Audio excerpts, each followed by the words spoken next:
خلیل صاحب چې بلنه راکړه تیار پېښور کې ومه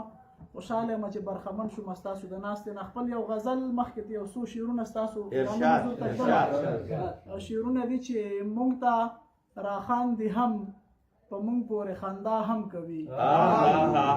مونږ ته راخاندي هم په مونږ پورې خندا هم کوي، ښکلي خو ښکلي دي هغه هم کوي دا هم مونږ ته راخاندي هم په مونږ پورې خندا هم کوي، ښکلي خو ښکلي دي هغه هم کوي دا هم کوي، او هغه زمونږ په سرونو سرداري هم وکړه، هغه زمونږ په سرونو سرداري هم وکړه، هغه زمونږ د سرونو اوس سودا هم کوي. مننه. هغه زمونږ په سرونو سرداري هم وکړه، هغه زمونږ د سرونو اوس سودا هم کوي، او کله کله زه ډیوه د خپله لاسه مړه کم، او کله کله زه ډیوه د خپله لاسه مړه کم، خو کله کله شرارت ګورې هوا هم کوي،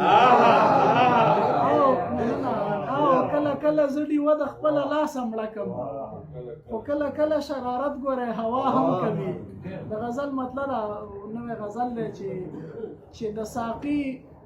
د پیمانې نه بهر نه راوځي، چې د ساقي د پیمانې نه بهر نه راوځي، ځکه شراب د دې پیالې نه بهر نه راوځي، چې د ساقي د پیمانې نه بهر نه راوځي، ځکه شراب د دې پیالې نه بهر نه راوځي، او څه زه زلمی شوم د پردې نه مخکې نه ورځمه، څه زه زلمی شوم د پردې نه مخکې نه ورځمه، او څه هغه د دروازې نه بهر څه زه زلمی شوم د پردې نه مخکې نه ورځمه، او څه هغه د دروازې نه بهر نه راوځي، او هغه خبرې سترګې سترګو ته اسانې وکړي، هغه خبرې سترګې سترګو ته اسانې وکړي، کومې خبرې چې د خولې نه بهر نه راوځي. مننه سر. هغه خبرې سترګې سترګو ته اسانې وکړي، کومې خبرې چې د خولې نه بهر نه راوځي، او خلک د خپلې زمانې نه هم ډېر مخکې لاړل، خلک د خپلې زمانې نه هم ډېر مخکې لاړل، پښتون د تېرې زمانې نه بهر نه راوځي. مننه. خلک د خپلې زمانې نه هم ډېر مخکې لاړل، پښتون د تېرې زمانې نه بهر نه راوځي، او په زړه یې لاس ایښی و زه یې یادولم چاته،